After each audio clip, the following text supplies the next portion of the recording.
একটা ইমার্জেন্সি কাজে হচ্ছে আমার ঢাকা যেতে হয়, যেহেতু আমি গাজীপুরে থাকি। তো যেতে যেতে হচ্ছে আপনার বাসগুলো হচ্ছে যাত্রী নামায় দিচ্ছিল বড় বাড়ির এদিকে, আমি গাজীপুর পরিবহনে ছিলাম। তো যাত্রী নামায় দিচ্ছিল কারণ সামনে হচ্ছে শ্রমিক আন্দোলন হচ্ছে। তো শ্রমিক আন্দোলন হচ্ছে দেখে ওরা হচ্ছে ভাড়া রিটার্ন করে ওনারা যাত্রী নামায় দিতেছে, ওনারা হচ্ছে ব্যাক করে গাজীপুর চলে আসবে, কারণ আমার হচ্ছে কি ইমার্জেন্সি কাজ, আমার ঢাকা যাইতেই হবে। তো এখানে নামার পরেই সামনে একটা ঘুরে দেখলাম, এখানে কিছু অটো ছিল। তো বললাম যাবে কিনা, যেতেও যাচ্ছে, ভাড়াও বেশি যাচ্ছে, আবার যাইতেও যাচ্ছে না কারণ ওখানে অনেক জ্যাম। ঠিক আছে, তো এর মধ্যে আমি একজন মানুষ আর এত বড় অটো, ঠিক আছে, তো ওদের তো পোষায় না। যতটাকে আমার কাছ থেকে নিবে ওইভাবে পোষাবে না, কারণ ওরা ওইখানে গেলে মনে করেন যে জ্যামে আটকা পড়লে ওদের কয়েক ঘন্টা লস। তো ওরা এই পাশে থাকলে হচ্ছে কি ওদের জ্যামে পড়তে গেলো না, ওরা একটা ই দিতে পারবে, টিপ দিতে পারবে। তো পরে হচ্ছে গিয়ে মামাদের সাথে কথা বলতেছিলাম, আমার আমাকে কেউ বলতেছে আপনি হাঁটা দেন, হাইটা এদিকে যান ওদিকে যান, কেউ বলতেছে আপনি একটা রিক্সা এদিক চলে যান। কারণ আমার হচ্ছে জায়গাটা টোটালি আননোন প্লেস, আমি এই জায়গাতে কখনোই নামি নাই, আমার আইডিয়া নাই যে এখানে কিভাবে কোন দিক থেকে কোন দিকে যাইতে হয়।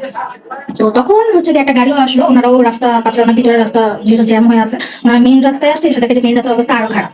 তো পরে হচ্ছে কি একটা বাইকওয়ালা ভাইয়া আসে, তো উনিও বুঝতেছিল, তো মামারা পরে হচ্ছে গিয়ে আমাকে বলতেছিল যে আপু আপনি ওনার সাথে চলে যেতে পারেন, দুজনে বললাম মামা। তো ভাইয়াটাকে বলতেছিল যে যাতে ভাইয়াটা যেন আমাকে নিয়ে যায়, কিন্তু ভাইয়াটা উত্তরা পর্যন্ত যাবে। তো আমি আসলে কোনো চিন্তাই করতেছিলাম না যে হ্যাঁ আমি ভাইয়াটাকে চিনি না, কিভাবে ওনার বাইকে উঠবো বা কি না কি, আমার তো কিছু চিন্তা আসেই না। আমার শুধু মাথায় একটা জিনিস ছিল, আমাকে এনি হাউ আমাকে ঢাকার ভিতরে ঢুকতে হবে, যেহেতু আমার ইমার্জেন্সি কাজ ছিল। তো পরে হচ্ছে আপনার মনে করেন যে ভাইয়াটাও ওনারা না করতে পারে নাই, তো উনি আমাকে সেফলি উত্তরা নামাই দিছে। যেহেতু আমার উত্তরাতে অফিস ছিল, ভাইয়াটার নাম আমি খুব কারাকাজ করতে, আমি ভাইয়াটার নামটাই জিজ্ঞেস করি নাই, ওনার নামও আমি জানি না, উনি জাস্ট আমাকে রাইটটা দিছে আর কি। তো দেশের মধ্যে এত খারাপ খারাপ কিছু হচ্ছে, দেখা যায় যে দুদিন আগেই দেখা যেতেছিল, আমি চিন্তা করতেছিলাম যে এখন আমি কোন একটা আননোন প্লেসে যাবো বা একা কোথাও যাবো, সেটাও আমি এখন ভয় পেতেছি, যেহেতু দেশের মধ্যে এরকম একটা খারাপ সিচুয়েশন চলতেছে।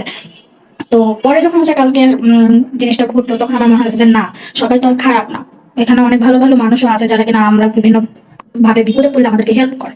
আসলে খারাপ কিছু হলে সেটা অনেক হাইলাইটেড হয় যে একটা অ্যাক্সিডেন্ট ঘটে গেছে, বাট ভালো যে জিনিসগুলো হচ্ছে আমাদের সাথে হয় প্রতিনিয়ত, অনেক ভাইয়ারই দেখা যায় যে আমরা কোনো প্রবলেমে পড়লে আমাদের রাস্তাঘাটে হেল্প করে। অনেকে আছে যে খারাপ ইচ্ছা করে হ্যারাসমেন্ট করতে চায়, বাট অনেকে আছে হেল্প করে। তো স্বাভাবিক ওনাদেরকে কখনো অ্যাপ্রিসিয়েট করা হয় না ওইভাবে, বা ভালো কাজ যারা করে ওদেরকে কখনো হাইলাইট করা হয় না যে হ্যাঁ এই ভাইয়াটা আমাকে হেল্প করছে বা আপুটা আমাকে হেল্প করছে। সবসময় খারাপ কিছু হইলে দেখা যায় যে হ্যাঁ খারাপ কিছু হয়েছে আমার সাথে, আইসাই আমরা পোস্ট করি, পোস্টে লিখি বা ভিডিও করে দিই যে হ্যাঁ এই খারাপ হয়েছে আমার সাথে, এরকম হয়েছে ওরকম হয়েছে, বাট ভালো জিনিসটা আমরা কেউ এসে বলতে চাই না যে হ্যাঁ আমাদের সাথে ভালো কিছু হয়েছে। তো আমাদের উচিত যে আমার সাথে ভালো কিছু হইলেও সেটা বলা, শেয়ার করা যে হ্যাঁ আমাদের সাথে ভালো কিছু হচ্ছে, কারণ সবকিছু নেগেটিভ জিনিসপত্র গুলাই হচ্ছে আমরা শেয়ার করতে আসি যে আমাদের এই প্রবলেম হয়েছে ওই প্রবলেম হয়েছে। বিপদ করলেই শেয়ার করতে হবে এরকম কিছু না, ভালো কিছু হইলে সেটাও শেয়ার করতে হবে, মানুষকে বুঝাইতে হবে যে না ভালো মানুষও আছে, ভালো জিনিসপত্র হচ্ছে, মানুষরা মানুষকে হেল্পও করতেছে, এমন না যে সবাই খেলে সবাইকে ক্ষতি করেই যাচ্ছে, হেল্পও করতেছে। সো করাটা উচিত, সবাইকে এক পাল্লায় মাপলে হবে না, সবাই এক না।